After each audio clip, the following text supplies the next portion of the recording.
Welcome back, Source Nation. You're listening live to Can We Talk by Master Relationship Coach Myra McKnight. Hello. This is Myra McKnight with Can We Talk. What an amazing week it's been. My goodness, a lot of things are going on in the world today, and more than anything, we need to be inspired and encouraged as we walk through the maze of landmines and jungles and weeds and things of that nature. And having a positive mind makes a big difference. And that's why I'm excited about my guest today, who is coming into the studio, Gail Clanton. She is a co-author of the book called Women Inspiring Nations. And she did a chapter in the book. And it's about inspiration. It's about growing. It's about not being a victim and being victorious. It's about loving yourself enough to keep pushing. It's about getting there no matter what. It's about not stopping. And that can be very difficult for us to do, is to not stop, because you get frustrated, you get agitated, you start to feel like, oh, woe, it's me, and, you want to have a pity party, and there's nothing wrong with having a pity party, as long as it's no longer than 5 minutes, but if you're trying to have a pity party for hours and days and years of your life, you have to think about how much of your life you're taking away.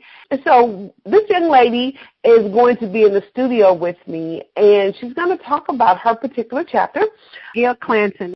And she's going to talk about her particular chapter and how she wants to inspire women across the globe. And the book is called Women Inspiring Nations. So I'm excited for having her here. On Can We Talk, our discussion for women is about being practical, being open, being honest, being real, and dealing with the issues that we go through. But what I want most is for us to see the victory in it, us to be on top of the mountain and excited about it, for us to say, you know what, I made it. You know what, I fell, I got up, and I don't sit and babysit that issue forever and ever. I'm moving on, and I'm going to make something happen in my life. And obviously, you know what I think, downhearted, if you just keep going, you don't have to worry about making something happen in your life. If you just keep going and keep going, it's going to happen. You have something called destiny, and destiny is here. It is here. It's not going anywhere, but you just got to walk through it.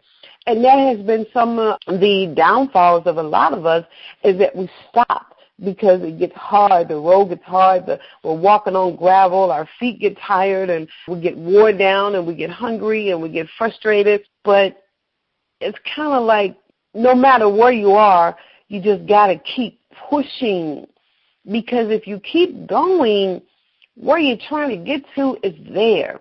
And then when you get there, you're happy only for a minute, because you know what, ladies? You got to get back on the treadmill, and you got to push again to the next journey. So these ladies that are co-authoring this book, Women Inspiring Nations, they're doing some amazing things, and they're contributing to our growth in our lives. Everybody has a story, and so these ladies have a story to tell. So Ms. Gail Clanton is going to be in the studio on the other side of the break, and I want to thank you again for allowing me to be here in your space today. And we got a whole hour together. We're going to have some fun, and we're going to talk a little bit. Okay? Thank you. I'll be here on the other side. Source Nation, stay tuned. We'll be right back. You're listening live to Can We Talk by Master Relationship Coach Myra McKnight. Source Radio Network is just one of the many platforms that is used to fulfill dreams of our listeners and create a purpose that will impact the lives of our communities, cities, and the world. It is often said that great things will happen when a group of driven people work together to accomplish one goal. We're giving people the opportunity to have a voice, translate words that haven't been heard, and paint pictures that no one has seen. Source Radio Network is fueling your life's purpose. How can you listen? www.blogtalkradio.com/Source Radio. Linda Fondren wanted Vicksburg to be the most fit city in Mississippi. Walking is cheap. Life is priceless. She got 2,500 neighbors to start walking with her. Let's come together to help each other. She wouldn't let them give up. And we end up losing 15,000 pounds. Linda helped reshape the community she loved, literally. If you want to be happy, you got to be healthy. Fitness. Pass it on. From the Foundation for a Better Life at values.com. Welcome back, Source Nation. You're listening live to Can We Talk by Master Relationship Coach Myra McKnight.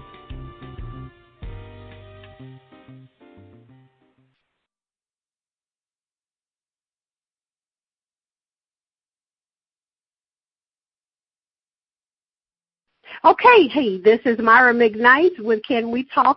And as I told my guest earlier, we were going to have an amazing woman in the studio with me today, Gail Clanton.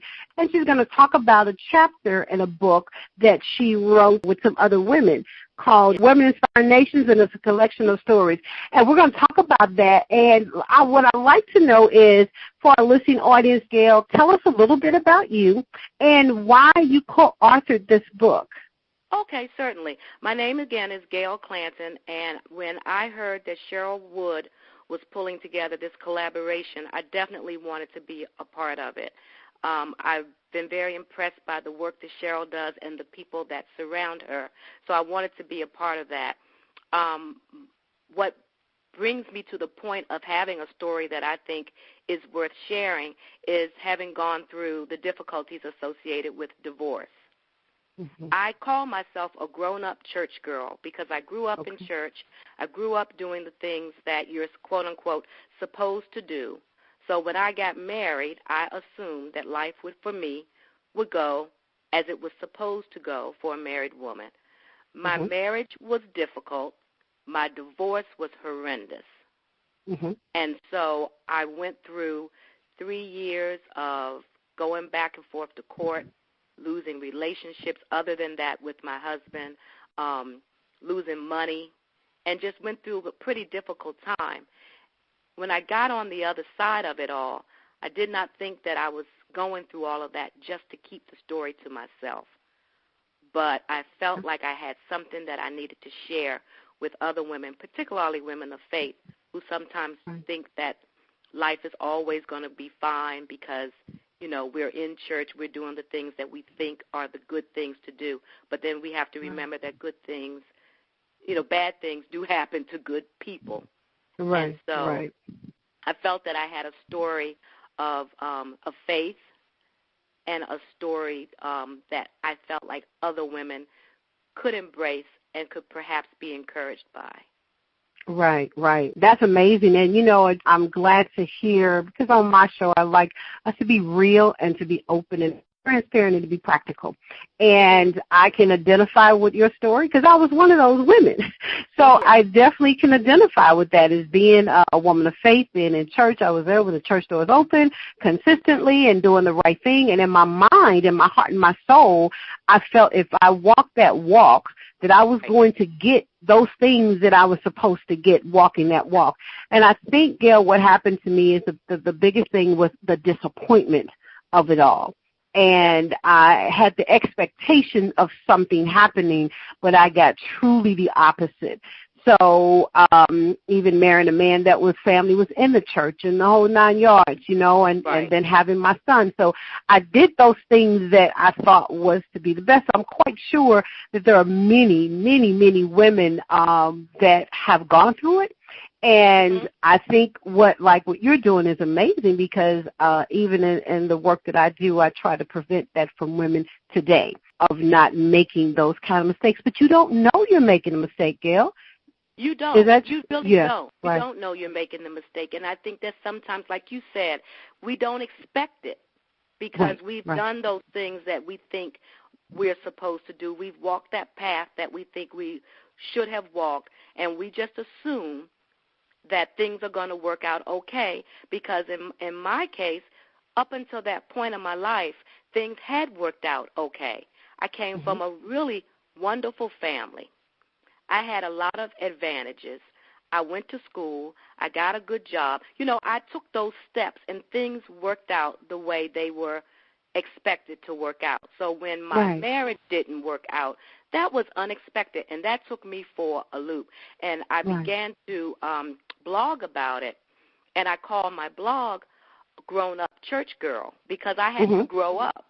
I had to grow up in the realization that, when I speak about it, I say to women, sometimes God says no, and sometimes God says wait, and sometimes God says just sit down somewhere and rest and let me handle it. And that was the hardest lesson that I had to learn as I went through my divorce journey, was to sit back and let God do what God does and not feel like I was supposed to be in charge of what happened and when it happened. So what are some of the things that you had to grow up, meaning when you say I had to grow up, and in what way did you have to begin that particular journey, Gail? Yeah. Well, for me, like I said before, I as a child, I had in my mind what life was going to be, what my life was going to be. In the chapter in the book, I started out with Once Upon a Time, because I kind of had that picture of what life would be. I came from a good home. I went to church on Sunday. I had nice friends. I went to good schools. I went to college. I got a job. The script had been written in my mind. My Once Upon a Time story had been written. And then when I had the difficult marriage, okay, I could deal with that because there were some happy times. I don't want to paint the picture like it was all, horrible. It wasn't. I had some really happy times. But then when the divorce happened, I had to kind of grow up and say, okay, wait a minute. Am I still that little church girl who was doing things right and who had some, had life happen the way I expected? Is this now me at this point in my life? Now, God, what are you saying? My marriage is not going to work, and my divorce is not going to be easy, and I'm going to be asked for this and that and the other, and people that I thought were going to be in my life forever are no longer there, and money is now an issue for me because I'm paying legal fees. Like, wait a minute. So I had to grow up in understanding that God was still God, that he hadn't left my side. He just switched the script, My story was going in a different direction. And I had to grow up, and also I think for me, I had to step back and realize that I wasn't all that I thought I was. I couldn't fix everything. I couldn't dictate how everything was going to be. So I had to grow up in my knowledge of who God is and how omnipotent he really is. And just kind of sit back. And like I said, for me, one of the hardest things to do was to sit back and was to let God just do what God does and trust that it was going to work out, even though I was out of control, like I couldn't control it. Right. But I do, as a president of Better One, Better Two Relationship Academy, I have a lot of couples come in that are from the church. Actually, a lot of pastors come in and pastors' wives that sit with my husband and I. And when you said about the control part, that sometimes is an issue with a lot of women. And I tell the men that I just had a couple recently come in, and he says, she wants to control everything. She wants things to be cookie cutter. She wants it to be this way. She wants it to be that way. And I tell him, a lot of times women don't intend to be controlling. Their goal is to nurture. Their goal is to help. Their goal is to be of service. Their goal is to see what you might not see as far as your husband and your partner goes. But men take that differently because sometimes we might execute it differently to where it begins to be something of a nag, something of you're acting like my mother or you're telling me what to do and those kind of things, and that becomes an albatross around their neck because they don't really know how to handle that. But I always tell the men the intent is never to harm you. Even if we do talk a lot or even we do try to control, it's not that. It's that we can see things a little bit different because we're women and we have that nurturing spirit within us. So when those things that begin to help you when you start realizing that, I can't control this. This is not. I can't do anything about it. I got to sit back and let God do his work. Was that difficult for you? It was very difficult for me. Yeah. Because I was used to being able to, at least in my own mind, right, being able to figure stuff out. Right. You know, for me, if I do this, if I do A, then the result is going to be B. Right. You know, if I work hard, then this is going to happen. If I study hard, I'm going to pass this test. If I go and get this, you know, do a really good job on this interview, I'll get this job. You know, I was used to that. And so through my divorce process, you know, I was like, well, if I offer this deal, he'll accept it. If I tell the judge this, she'll do that, you know, and none of that was happening. Yeah, I thought, you know. So I literally was in my bed one night just perplexed. I just didn't know what in the world I was supposed to do next. And I just sat up and I said to God, okay, it's on you. Because nothing that I've done is right. So, you know, it's on you. I guess that's the lesson. Because I even, you know, as I went through the difficulty, I was cognizant of the fact that I was supposed to be learning something. Yeah. So there's something in this experience that I'm supposed to get. And when I finally get it, then it'll be done. You know? Yeah, I get it. Please help me figure out what I'm supposed to learn so that it's finally end. And for me, I think that was one of the biggest lessons was to learn that I can't control it all. So, you know, not to say that I didn't still worry, but I didn't worry as much as I'd had because I began to truly, truly trust that God was going to work it out. Right, absolutely. And I know that that's always, and then that's coming to the realization that there is always a lesson in it. And when we don't see the lesson or don't take the time to hear what the lesson might be, it will repeat itself. And that's the thing that none of us want, is to repeat that pain or discomfort that we've gone through. And I agree so much with what you're saying, because I myself and a lot of women have just gone through, because we're used to handling things. And I get to the point now whereas I'll handle it up to a point. Up to a point. And if it comes to a point where a little frustrating, a little irritating, a little kind of I don't know, I let it go. I back off, and I was like, it's yours now, God. Right. It's on you. Because for me to rack my brain and to try to make it work, even if my husband doesn't comply or doesn't do a particular thing, I'm like, okay, babe, okay. Because I've learned now that I can't control what I can't control. And don't let me not see it. Lord, help me, because because I'm creating something in my mind because I can't see it, and I want to make it happen, and I want to, you know, I was like, I don't like this. I like to be able to see what's in front of me like I'm driving the car. But that's the big lesson in it. And I think not only what you're writing about, Gail, is phenomenal, because women, we need to learn that we cannot control everything. You know, from our husbands to our partners to we only can control ourselves. Correct. Yes. And for me, you know, I learned that the hard way. Through that divorce experience. But what I'm grateful for is that now I've been able to transfer that learning into other areas of my life so that I don't feel so responsible for everything. Right. You know, it's very freeing when you realize that it's not all on you. Oh, my God. Yes, ma'am. It is a liberation for real. It really is. And I think we put more on ourselves. Matter of fact, I know we put more on ourselves than God requires us to do.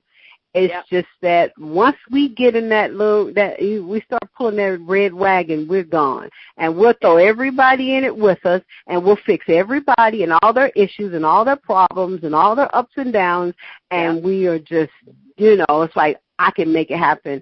And at the end of the day, that's not what God would, you know, it takes that. And just like you said, it was a wake-up call, and it takes that for us as women to know. And I know sharing this part of your life with other women is a wake-up call for them, because what I have found, Gail, is that sometimes women think it only happens to them.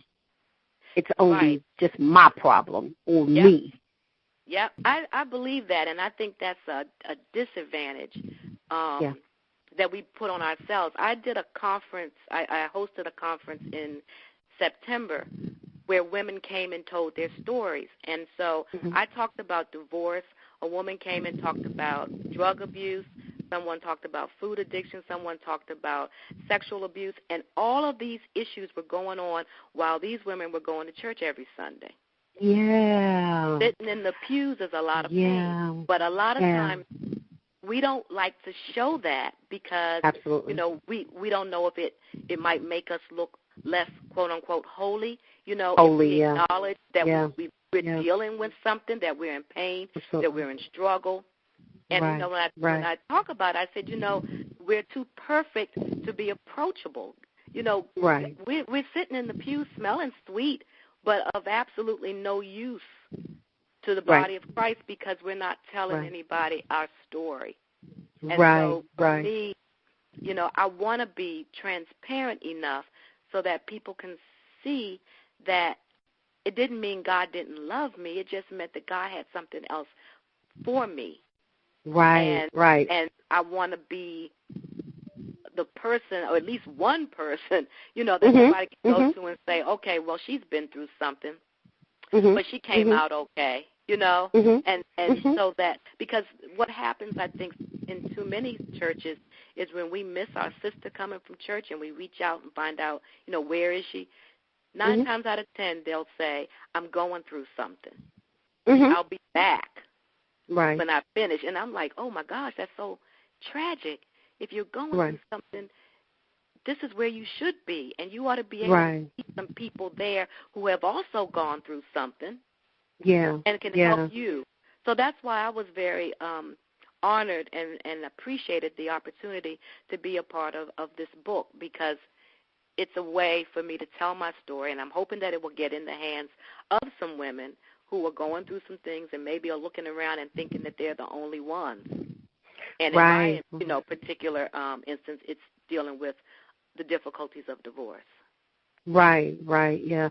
You know, we always strive to be our best as women and do our best. And we're trying to do what God has inspired us and require us to do, and yet we're trying to do the things that we're required to do on this earth as far as living, taking care of our families and things of that nature. And I always say that, you know, I've said to many pastors before that it's a lot of women suffering in silence in our churches. And somebody needs to have a clarion call, and that's just me of my thought and how I feel, because I kind of, you know, as being a minister in the church and been in there 24/7, I realized myself at going through a divorce at that point. I remember going to one of the mothers of the church because I was my baby was young, and I was going through, and I was with my husband and back and forth, and I asked her, I said, can I talk to you about what I'm going through?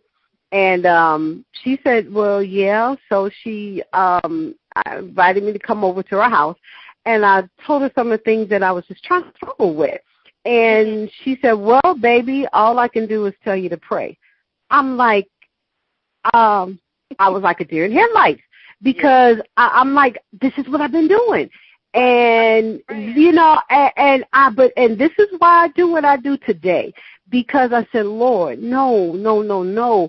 She told me to do that, but it's more to it than that. And I needed to have that support, comfort. But see, back in the day, that's what they did.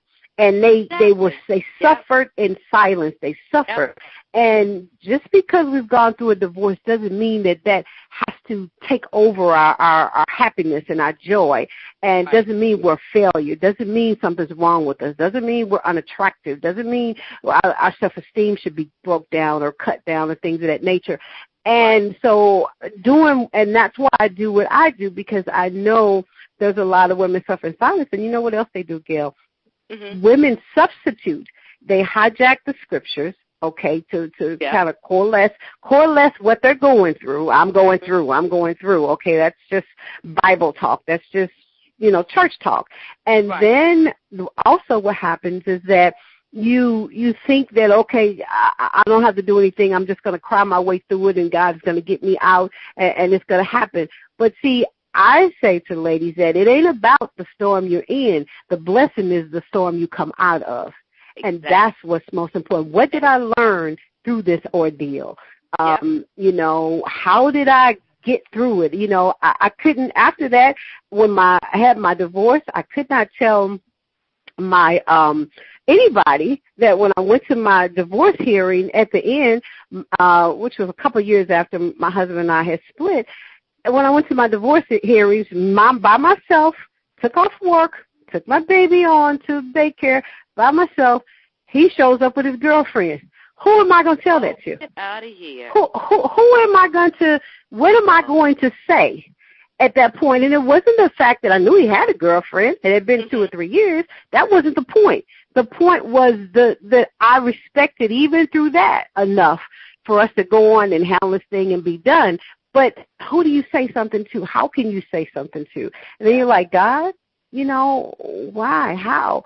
But, you know, you have to, you know, we all get those jabs and we all get those blows in our relationships and things that happen in our lives. But women need to know that it ain't just you. That it's not just you. That's the thing. That's the thing. It's not. Yeah, I can only imagine how you felt when you got there. When I went, I was just like, wow. Yeah. Well, life moves on, so, you know. Yeah.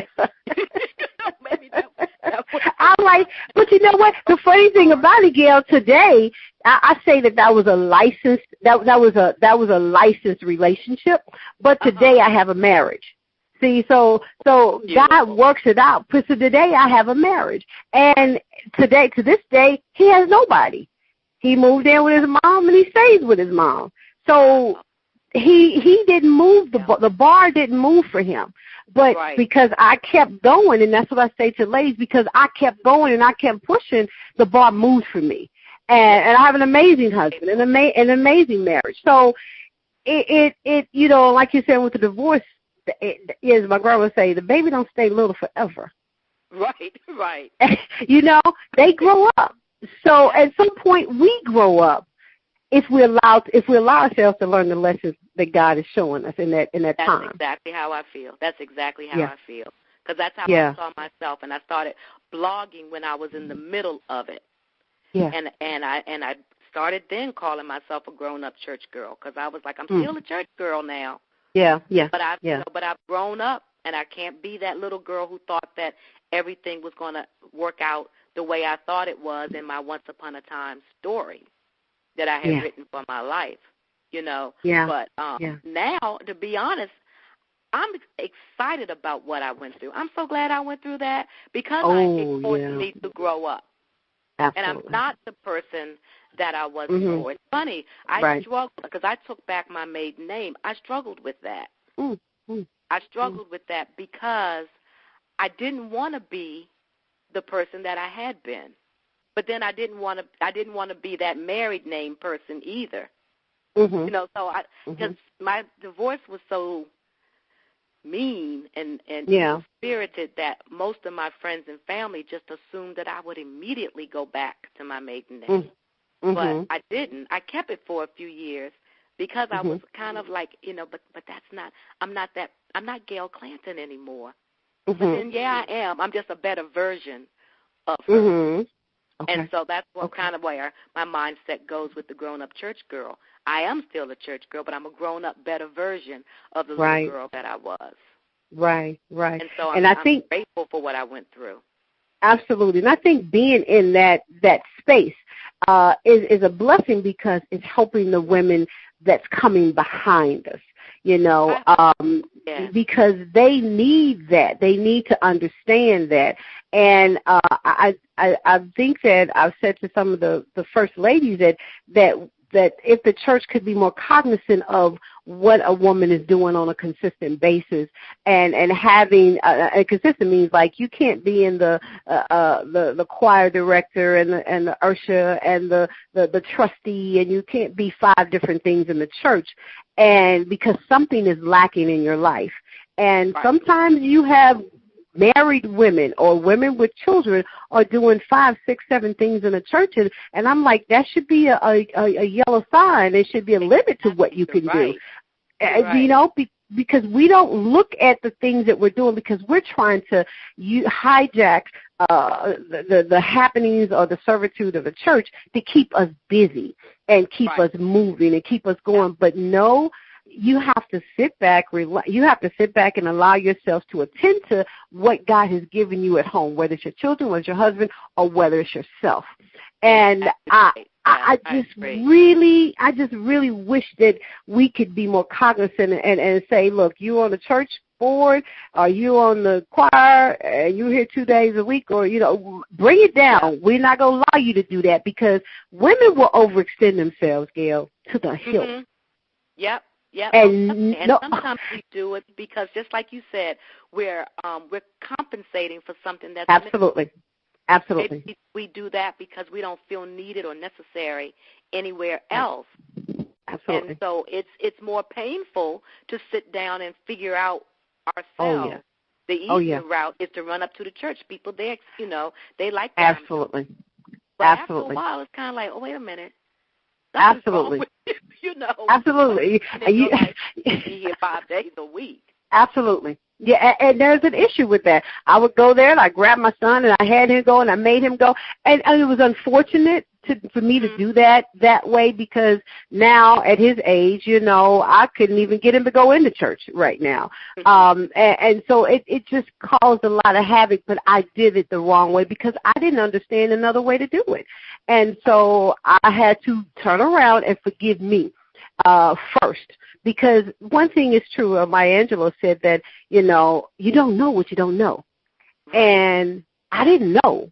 Because if you had known, I had known, we would have filtered around till we dodged that pain.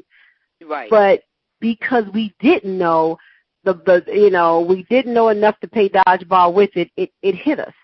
And in different ways. But learning to love yourself and learning to take that time to whereas, as you just said so eloquently, being in the dark alone by yourself can be the hardest thing you could ever do.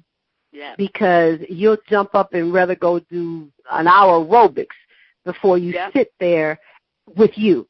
With you, yeah. Exactly. That's painful to sit with you. It can be. Right. It can. It can. It's like, what am I sitting at home for? Well, that's because you're home, because it's home. Absolutely. It's home. You sit there sometimes.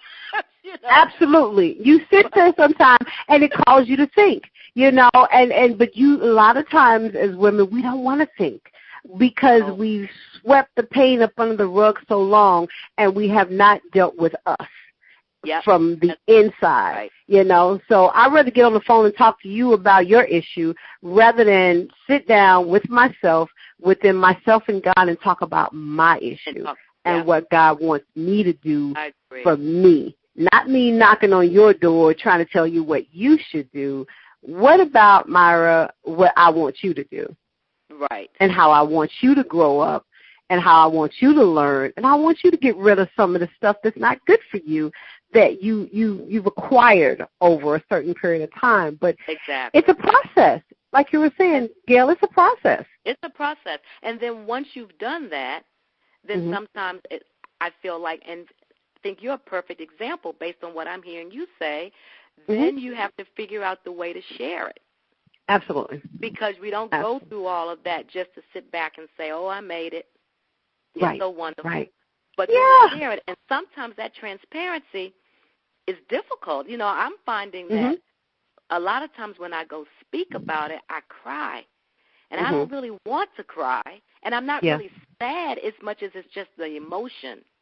It's still there. Right. And so, there was a time when I wouldn't have wanted to appear to be that vulnerable.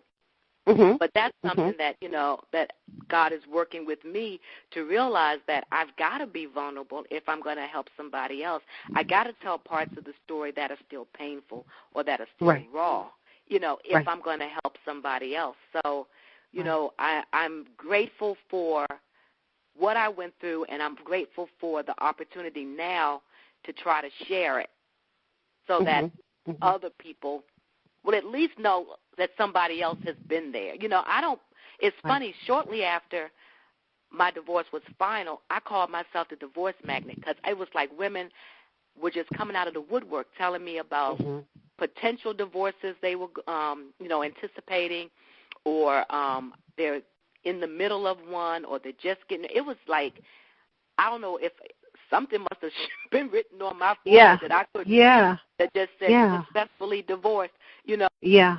But I appreciated that because I felt like it gave me a chance to talk about it. It gave me a chance to try to at least feel as though somebody else was being helped by my experience. I certainly don't offer legal advice or anything like that, but I just listen from a place of understanding and from a place that, I've been there. So I know how you feel. Right, this is what I did to get over that. And sometimes people just want somebody to listen. Absolutely. Absolutely. Just somebody to say, okay, I get it. Yeah. So people, but what you're giving is definitely good. You're giving them something, that good energy to help them see where you are today. And you've crossed that bridge, and those muddy waters. And the unfortunate thing about it is that you can't cross it for them. I can't cross it for them. We can tell them, you're going to get on this side. But I always say, now, it's muddy, It's kind of rocky. Because in our marriages, when any kind of committed relationship, especially a relationship with a husband or partner, that's a death of that particular event in our lives, which was supposed to be so magnificently beautiful because, we were told that we were the princess and he was the prince, and he was going to come, and he was going to take us away, and he was going to take care of us. He was going to protect us. He was going to watch over us. He wasn't going to hurt us. That's not what we saw. That's not what we were told.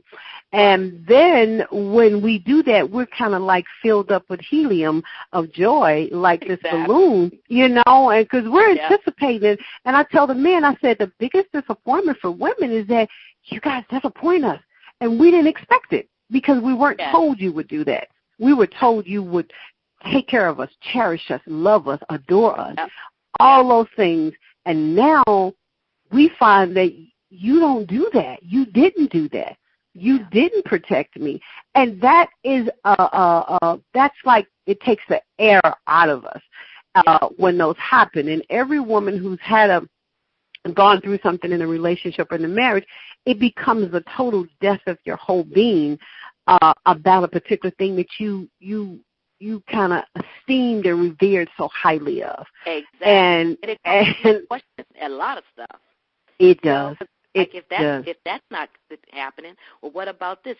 Sometimes people look at other aspects of their lives and say, absolutely. Was I just confused all around, or was it just absolutely that I got wrong, Absolutely, absolutely. And it makes you, and I guess because we take that so high, it when it falls and it crushes us, it does a lot of things. And then some women don't make it back past that disappointment or that hurt. They go to drugs, they go to drinking, they go to binge eating, they go to low self-esteem, they go to those particular spaces, I call it, they go to Lodabar. Per se, and their emotions, and they're so stuck down in the loader bar and their emotions that they don't know how to come out. But it's a struggle. But it's kind of like climbing up out that hole with nothing. Period. No ladder, no rope. It's kind of like, I gotta get the hell out of here some kind of way. I don't know how, Lord help me, kind of mentality. But see, that's when you see the blessing, is when you come out of it. Not while you're in it, is when you come out of it. That's where you have the victory lap, and you have the, and you have the balloons and the horns, and you're happy and you're excited. Right. Because, ooh, Lord, I made it through that. But you got still that little hint. You made it out. But as you said, you still got that little hint of, wow, that really actually happened that way. Right. Yeah. Like that was me. Really? Me? That was me. And I survived it kind of thing, I made it through on the other side. And that goes back to saying that, we don't know what we were just talking about, how when you can't see it, you can't see it, and you don't know what's on the side, but as God takes you through it, you're going through it and you're coming out even with your eyes open, but you still don't see it. But you still until you still don't even see it.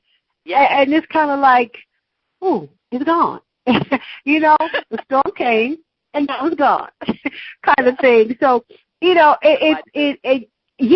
now I can go and do some things. I can live, and you're looking back like, oh, okay, I'm back from there, and you start to see things a little bit clearer, and then you start getting what God gives you to do the things that you're doing. In healing the women and inspiring them all over the nations to come back, because this is not a story that or a chapter that there is not a woman who hasn't experienced in some way, even if it wasn't divorce, it was a legal divorce. It could have just been a divorce from a partner, a breakup, or anything of that nature. So a severance of something that's close to you is always an issue as well. So, I mean, those things that you guys are doing are just what's needed, and it's so much needed, so much. We'll never run out of telling our story to help somebody. Right. Exactly right. I agree. And that's why I'm just grateful for this opportunity to tell it, and in hopes that somebody's life will be influenced for the better, just from hearing the stories that, the story I wrote and the stories that the other ladies wrote. We're all vulnerable. We're all coming, with a sense of transparency, all because we really do believe that somebody else can be helped by our story. So absolutely, that's what we're doing, and I'm grateful to be a part of it.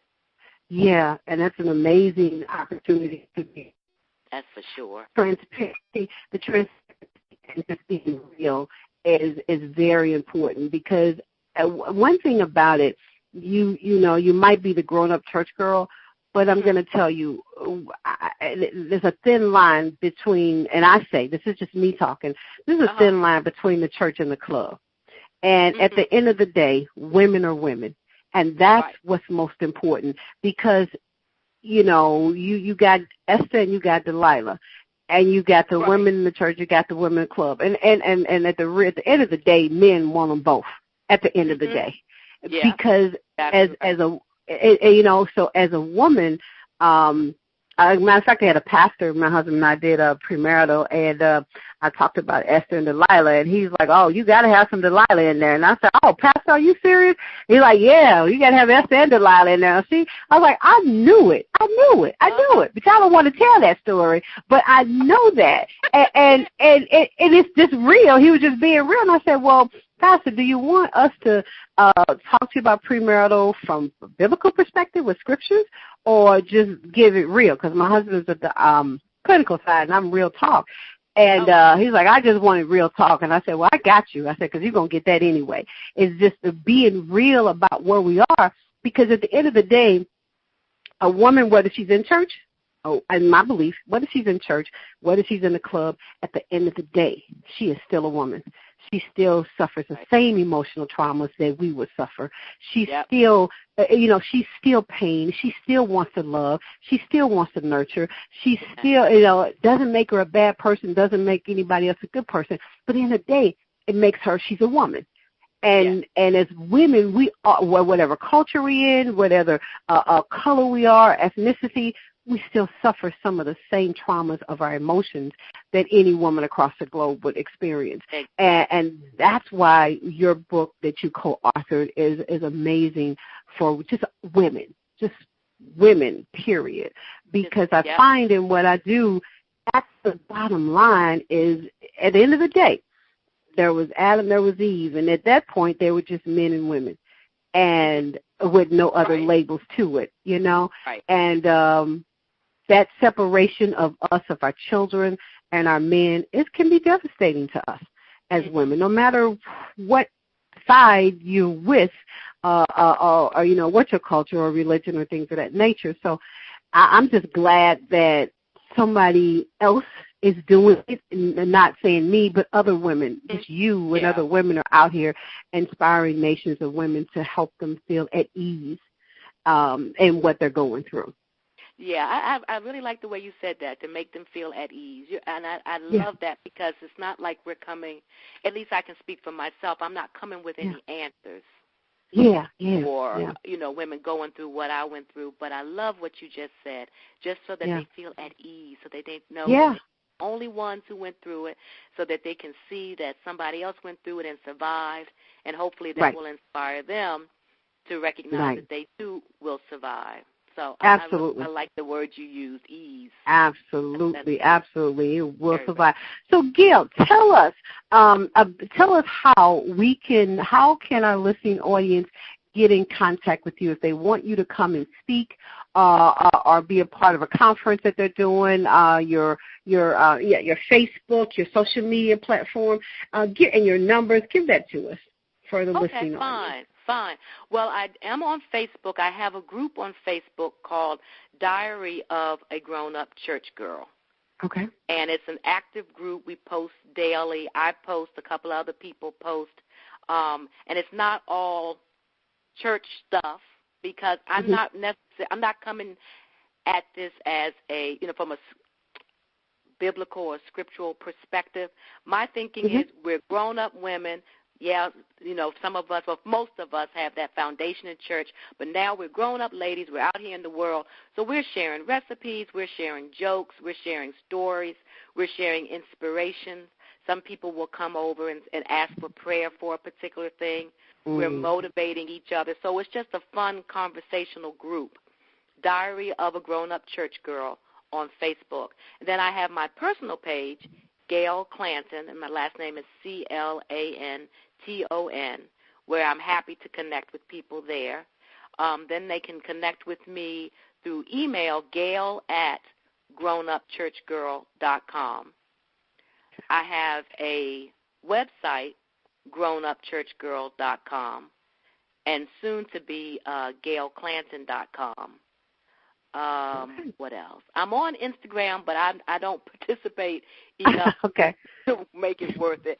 That's Here's resolutions is to do more on Instagram. Okay, but more social media. Exactly. But the easiest way is Facebook. I do Facebook. Okay, good. Well, ladies out here in Source Nation platform, you have been listening to Gail Clanton, and she's given us her social media information, and she's one of the authors of a book, Women Inspiring Nations. And listening to the conversation, I hope you all were able to glean from it and get something from it, and the experience that Gail has brought to you today is an inspiring one for all of us as women. So, Gail, I really appreciate you coming in the studio and having a conversation with me about something that's real. Yeah, it's real and it's needed and it's down to earth and just being there for those women that need to hear that.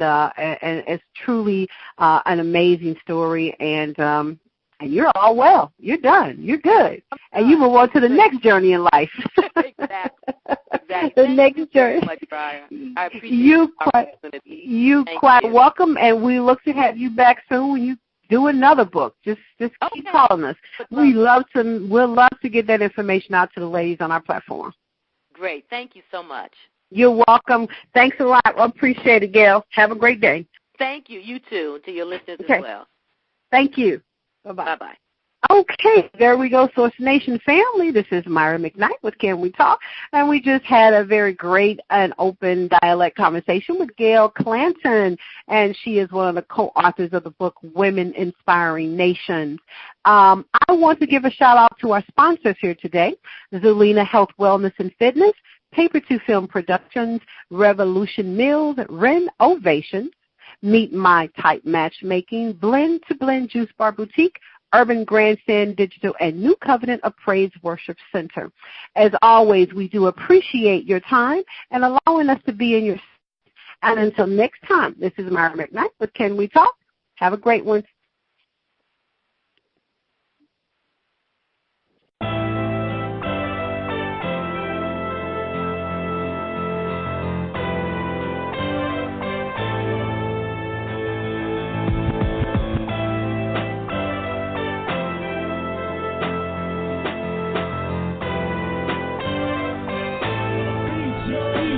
Get at me your